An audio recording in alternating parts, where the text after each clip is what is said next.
Sports India expo. जी हाँ, हम इस वक्त प्रगति मैदान में हैं और मेरे साथ हैं अशोक भल्ला जी। विनेक्स क्रिकेट से जुड़े हुए हैं और उसके ओनर हैं। जानेंगे कि आखिरकार स्पोर्ट्स की जो गतिविधियां हैं, स्पोर्ट्स के जो इक्विपमेंट्स हैं, उसमें किस तरह से समय समय पर बदलाव होते गए, किस तरह की इस इंडस्ट्री को प्रॉब्लम्स आ रही हैं। अशोक जी, स्वागत है आपका। हमारा बिजनेस विनेक्स एंटरप्राइजेज और भल्ला इंटरनेशनल के नाम से आज 1957 में स्टार्ट हुआ और इन द बिगनिंग हम लोग फुटबॉल, वॉलीबॉल, क्रिकेट, बैडमिंटन और नेट्स की मैन्युफैक्चरिंग करते थे। आस्ता आस्ता हम लोगों ने और प्रोडक्ट्स ऐड किए। ये मैं जानना चाह रहा हूँ, मैं आपको बीच में रोक रहा हूँ, ये सब क्या है? ये हडल्स हैं, क्या है? हर्डल्स हैं जो कि हम लोग ओलंपिक्स के ये स्टैंडर्ड से तैयार कराते हैं और ये सर्टिफाइड हर्डल्स हैं। ये दाईं तरफ बड़ी खूबसूरत सी चीज़ें दिखाई दे रही हैं, ये ज़रा हमारे श्रोताओं को समझाइए आप। ये फुटबॉल ट्रेनिंग के लिए है। ये फुटबॉल ट्रेनिंग के लिए हैं। ये हाई जंप के स्टैंड्स हैं। ये आपके बास्केटबॉल का मिनिएचर है। ये बैडमिंटन नेट का है स्टैंड। बैडमिंटन नेट इस पर लगाया जाता है। ये वॉलीबॉल का है, वो भी वॉलीबॉल का है। अशोक जी, ये जेवलिन दिखाई दे रही है? जी हाँ, ये चैंपियनशिप के लिए हम लोग जेवलिन्स डेवलप की है हमने। ये पिछले 8 साल से हम कर रहे हैं और ये वर्ल्ड के अंदर नंबर 5 में आती है और इंडिया के अंदर अभी तक और कोई दूसरा मैन्युफैक्चरर इस टाइप की जेवलिन नहीं बनाता है। ये जेवलिन चैम्पियनशिप्स में यूज़ होती है, ट्रेनिंग के लिए यूज़ होती है। उसी तरीके से हमने एक जेवलिन डेवलप की है जो बच्चों के लिए होनी चाहिए। वो कुछ खिलाड़ी भी प्रमोट करते हैं इस तरह की जेवलिन्स को? यस, इस्तेमाल करते हैं खिलाड़ी भी। नहीं, इसको प्रमोट कौन करते हैं? नीरज चोपड़ा जी ने इस जेवलिन को जो किड्स के लिए हमने स्पेशली डेवलप की है, अभी रिसेंटली उन्होंने इसको प्रमोट किया है और रिकमेंड करते हैं कि ये जेवलिन इस्तेमाल करनी चाहिए बच्चों को ताकि वो अपना भविष्य स्पोर्ट्स के अंदर बना सकें। ये कुछ बॉल्स दिखाई दे रही हैं हमें। ये जिम्नास्टिक बॉल्स हैं जो कि योगा में इस्तेमाल की जाती हैं। इस सब के बारे में ज़रा समझाएं आप। ये जेवलिन की ट्रेनिंग के लिए है। प्लेयर्स जो हैं जो ट्रेनिंग करते हैं तो वो इसको इस तरीके से थ्रो करते हैं, तो ये जेवलिन ट्रेनिंग बॉल्स कहलाती हैं। अच्छा, एक मैं आपसे चीज़ जानना चाह रहा था, एक बात जानना चाह रहा था कि आखिरकार जो इंडस्ट्री है स्पोर्ट्स गुड्स की, जी पिछले कुछ वर्षों में, खासकर कोविड के समय के बाद से जी क्या बदलाव आए हैं?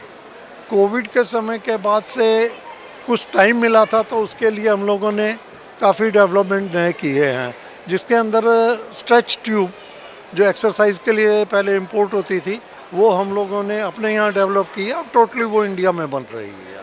शिपिंग के खर्चे सुना है बहुत बढ़ गए हैं। शिपिंग के खर्चे तो बहुत ज़्यादा बढ़ गए हैं, जिससे कि कॉस्ट के अंदर बहुत ज़्यादा इफेक्ट आ रहा है। यानी मार जो है कुल मिलाकर कस्टमर पर ही पड़ती है। हमेशा कस्टमर को ही देनी पड़ती है। जो कॉस्ट बढ़ती है वो कस्टमर पर ही आती है। चाइना को एक तरफ तो हम कहते हैं कि अघोषित रूप से कहते हैं कि चाइना के सामान का बहिष्कार करो, लेकिन अगर चाइना का सामान जो कच्चा माल वहाँ से आता है, अगर हमने वाकई बहिष्कार कर दिया, आपको लगता है स्पोर्ट्स गुड इंडस्ट्री हमारी पूरी तरह बैठ जाएगी?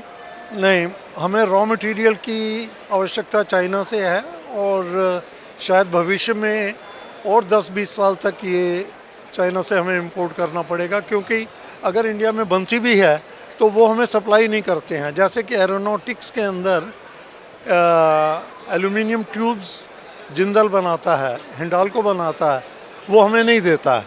वो कहता है कि हमने खाली आर्मी के साथ हमारा कॉन्टैक्ट है, तो या प्लेन्स मैन्युफैक्चरिंग के अंदर इस्तेमाल होती है, तो वो हम लोगों को नहीं सप्लाई देते हैं। इस वजह से हमें चाइना से या स्वीडन से इंपोर्ट करनी पड़ती है। कुछ ऐसी चीज़ें भी हैं जो आपने खुद डेवलप की हों और आम आदमी को वो सस्ते दामों पर मिल सकती हों, उपलब्ध होती हों?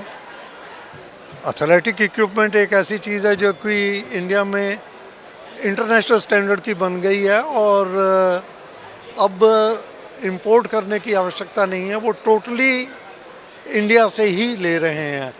अब अगर वर्ल्ड के अंदर कभी कोई सोचता है कि मेरे को एथलेटिक इक्विपमेंट खरीदने हैं, तो वो सबसे पहले मेरठ को देखता है कि मेरठ में एक हब बन गया है। जी। ये बैडमिंटन रैकेट्स हैं जो कि हमारे वर्ल्ड क्लास बैडमिंटन रैकेट्स हैं और अब इंडिया में हमने इसी साल इनको इंट्रोड्यूस किया है।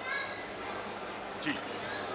काफ़ी लाइट वेट Yes, हैं। ये 82 ग्राम से 82 ग्राम मिनिमम वेट है हमारे पास और मैक्सिमम 120 ग्राम्स है, जो कि सस्ते बैडमिंटन रैकेट है। ये हमारा सस्ता बैडमिंटन रैकेट है जो लगभग मतलब 150-200 रुपए में मिल जाता है रिटेल मतलब में। बच्चों के लिए। बच्चों के लिए, बट इसकी क्वालिटी भी जो है इंटरनेशनल स्टैंडर्ड की है। जी। तो ये थे अशोक भल्ला जी, इन्होंने जो चीज़ें बताई हैं कि जो टैरिफ के रेट्स बढ़े हैं, शिपिंग के रेट्स बढ़े हैं, उससे थोड़ी सी इंडस्ट्री जो है, स्पोर्ट्स गुड इंडस्ट्री, उसके लिए ये एक परेशानी का सबब बने हैं, जिसकी मार जो है आम तौर पर उन लोगों पर पड़ी है जो कस्टमर्स हैं। और इसके अलावा उन्होंने जो कुछ बताया कि एथलेटिक्स का जो सामान है या बास्केटबॉल या वॉलीबॉल से जुड़ी हुई जो चीज़ें हैं, वो यहाँ पर बहुत सस्ते रेट्स पर यहाँ उपलब्ध हैं। तो इस तरह से आप कह सकते हैं कि स्पोर्ट्स गुड इंडस्ट्री अगर समझदारी से इसी तरीके से चलती रहे तो बाहरी तत्व जितने भी आएँ, चाहे आपको कच्चा माल अगर उपलब्ध नहीं हो पाता चाइना से, तो उसका आप वैकल्पिक अरेंजमेंट भी कर सकें। नमस्कार।